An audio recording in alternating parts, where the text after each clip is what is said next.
Hi, my name is JenniferJo Cobb, and I am very proud to say that I am a dot girl. What that means, of course, you know, I grew up right here in Wyandotte County.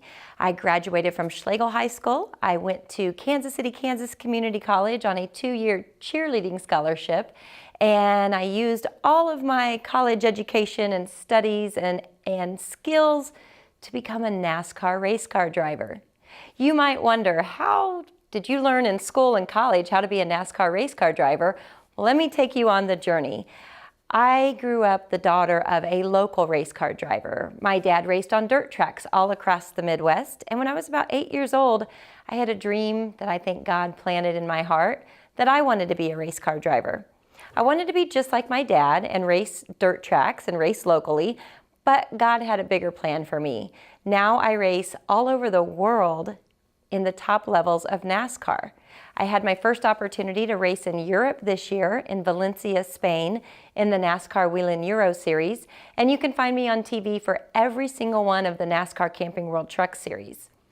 I learned a lot of things in college about business, and I decided that it was probably better for me to own my race team since I was getting my own sponsorships and taking to other teams. So I am NASCAR's only female car owner and driver. It's a very exciting career, but it's also very challenging, and it's very important for me to always remind myself the basics. When I'm on the racetrack, I constantly have to remember my dad's advice for the very first race that I was ever in, which was basically take it lap by lap, be smooth, and go fast.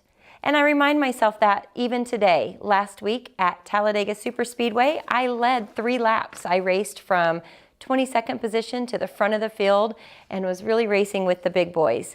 And I just had to hold the steering wheel steady and remember 1 lap at a time, steady, smooth, and fast. I'm very excited about young women on the move, and what I hold in my hand is basically a rough draft of the pillars for success. These are things that you're going to be learning and studying and just really getting ingrained, just like my dad ingrained those basic skills of racing to me. These are skills that you're going to remember well into your adulthood years and all of your successes. So I wanted to go through each of these pillars and tell you what these mean to me. The first is personal identity. Who are you at the very core of things? I'm a child of God, but I'm also an overcomer. I am a person who sometimes struggles. I struggle with making the tough phone calls. I struggle with sometimes walking into a room or getting out of bed and going and doing the tough stuff, but I have to tell myself 1 step at a time, 1 lap at a time. But what I am is an overcomer, and what that means is when I am pushed down, I excel. When I'm under pressure is when I'm really at my best. And so who are you? What are your natural strengths? And what can you do to overcome the weaknesses that you have? For me, faith plays a big, big role in that, and remembering to go back to the basics of just put 1 foot in front of the other and get there. Where's your personal integrity? Do you treat others well with honesty and respect?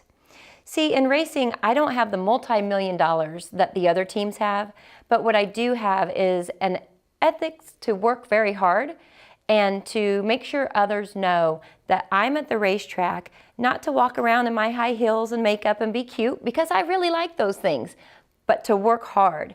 People have commented multiple times that they see me in those high heels with a broom sweeping my trailer out, and they like to see that I work hard. And I think showing that hard work and treating other people with respect is really important.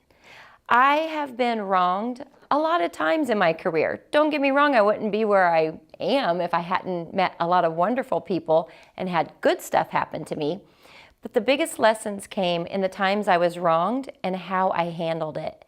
I schemed up so many mean things to do to my enemy, and I had people around me, fortunately, that said, don't do that. Do the right thing and it will come back to you.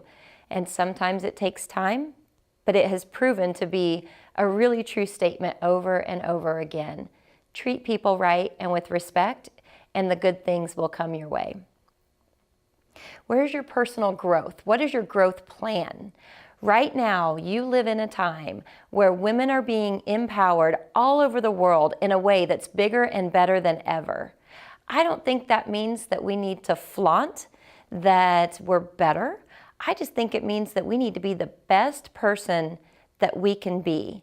As young women and as adult women, I think that what we need to do each and every day is to get over our fears and walk boldly into our future and know that you harness the power, even though you may not feel it right now, you harness the power to make your dreams come true. And nobody's dream comes true without falling a few times. So you just stand back up and brush yourself off and keep walking. We talked a little bit about respect already, treating others with respect, but don't forget to treat yourself with respect. When I make a mistake, I'm harder on myself than anybody. And you just have to understand that mistakes are a part of life. And I think our country especially, we like people who own mistakes, are able to admit them, and then to prove that we're able to overcome those mistakes. There's that word again, being an overcomer. Building community. You know, when I was racing full-time for the first time in my career in 2010, I had to realize that this is not about me. My name, JenniferJo Cobb, is on the side of the building. It's on the side of a 53-foot racing transporter. It's all over the media. It's all over the websites. I sign autographs every weekend, and there's a lot of pressure to that. But when you remind yourself, it's not about you. What are you doing for others in that? That's what counts. The more you do for others, the more natural success will come your way. I started a charity to honor female military members called Driven to Honor. That was what was my answer on how to make it not about me. So at every single one of our NASCAR races, we honor at least one military member and her guest. And if we have a good day, great. I hope she had a good time. If we had a bad day, then I have to look and say, did my guest have a good time? Did we make it about her?